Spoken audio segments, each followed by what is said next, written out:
Hello, welcome to angels food and craft. ഇന്ന് നമുക്കൊരു caramel pudding റെഡിയാക്കിയാലോ? അപ്പോൾ അതിനു വേണ്ടി ആദ്യം തന്നെ നമുക്ക് ഷുഗർ ഒന്ന് കാരമലൈസ് ചെയ്തെടുക്കാം.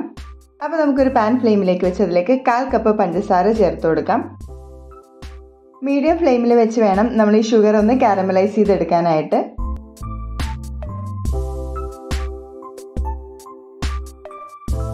ഇപ്പോൾ നമ്മുടെ പഞ്ചസാരയൊക്കെ മെൽറ്റായി ഗോൾഡൻ കളറായി വന്നിട്ടുണ്ട്. ഇതിലേക്ക് 1 ടേബിൾ സ്പൂൺ വെള്ളം കൂടി ചേർത്ത് നല്ലപോലെ ഒന്ന് മെൽറ്റ് ചെയ്തെടുക്കാം. ഇത് നമുക്ക് നേരെ പുഡിംഗ് ഉണ്ടാക്കുന്ന ടിന്നിലേക്ക് ഇതേപോലെ ചേർത്ത് കൊടുക്കാം. എന്നിട്ട് എല്ലായിടത്തേക്കും ആകുന്ന രീതിയിൽ ഒന്ന് ചുറ്റിച്ചു കൊടുക്കാം നമുക്ക്.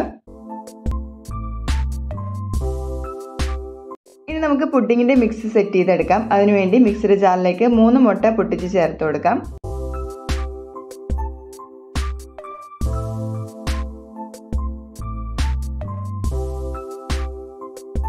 അതോടൊപ്പം തന്നെ ഇതിലേക്ക് 1/3 കപ്പ് പഞ്ചസാര ചേർത്ത് കൊടുക്കാം നമുക്ക്.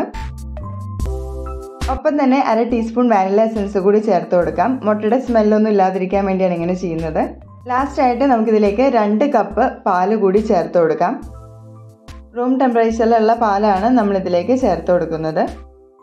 എന്നിട്ട് ഇതെല്ലാം കൂടി നല്ലപോലെ ഒന്ന് നമുക്ക് ബ്ലെൻഡ് ചെയ്തെടുക്കാം. ഇങ്ങനെ ബ്ലെൻഡ് ചെയ്തെടുത്തത് നമുക്ക് നേരെ നമ്മുടെ പുഡിംഗ് ടിന്നിലേക്ക് ചേർത്ത് കൊടുക്കാം. ഇനി നമുക്കിതൊന്ന് സ്റ്റീം ചെയ്തെടുക്കാം. അപ്പോൾ അടിയിലത്തെ തട്ടിലെ 1/4 ഭാഗം വെള്ളം ചേർത്തിട്ടുണ്ട്. മുകളിൽ തട്ടിട്ടിട്ട് ഇതേപോലെ നമ്മുടെ പുഡിംഗ് ടിന്ന് വെച്ച് കൊടുക്കാം. എന്നിട്ട് ഇതേപോലെ ഒന്ന് മൂടിക്കൊടുക്കാം. എന്നിട്ട് നമ്മുടെ ഇഡ്ഡലി പാത്രവും ഇതേപോലെ ഒന്ന് മൂടിക്കൊടുക്കാം. നമുക്കൊരു 20 മുതൽ 25 മിനിറ്റ് വരെ മീഡിയം ഫ്ലെയിമിൽ വെച്ച് ഇതൊന്ന് കുക്ക് ചെയ്തെടുക്കാം. 25 മിനിറ്റിൽ നമ്മുടെ പുഡിംഗ് ഇവിടെ സെറ്റാക്കി ഇട്ടിട്ടുണ്ട്. ഇതേപോലെ നമുക്കൊന്ന് ചെക്ക് ചെയ്ത് നോക്കാം. ഇനി നമുക്കിത് ഫ്ലെയിമിൽ നിന്ന് മാറ്റി ചൂടാറാനായിട്ട് മാറ്റി വയ്ക്കാം. ചൂടോടുകൂടി തന്നെ ഇതിൻ്റെ സൈഡൊക്കെ നമുക്ക് കത്തി കൊണ്ടൊന്ന് വരഞ്ഞു കൊടുക്കാം. ഇനി നമുക്ക് ചൂടാറിയതിന് ശേഷം ഇതേപോലെ ഡിമോൾഡ് ചെയ്തെടുക്കാവുന്നതാണ്. ഇതായപ്പോൾ നമ്മുടെ കാരമൽ പുഡിങ്ങൊക്കെ നല്ല അടിപൊളിയായിട്ട് തന്നെ ഡിമോൾഡായി കിട്ടിയിട്ടുണ്ട് നമുക്ക്. ഞാൻ 2-3 ടൂട്ടി ഫ്രൂട്ടി കൂടി എൻ്റെ മീതെ ഒന്ന് ജസ്റ്റ് ഭംഗിക്കായിട്ട് വെച്ച് കൊടുത്തിട്ടുണ്ട്.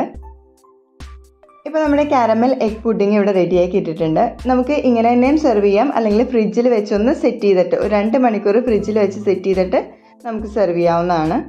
നല്ല സോഫ്റ്റും ഫ്ലഫി ആയിട്ടുള്ള ഒരു എഗ് പുഡിംഗ് തന്നെയാണിത്. അപ്പോൾ എല്ലാവരും തീർച്ചയായും ട്രൈ ചെയ്ത് നോക്കുക. അടുത്ത റെസിപ്പി ആയിട്ട് കാണുന്നവരേക്കും ബൈ. Thanks for watching.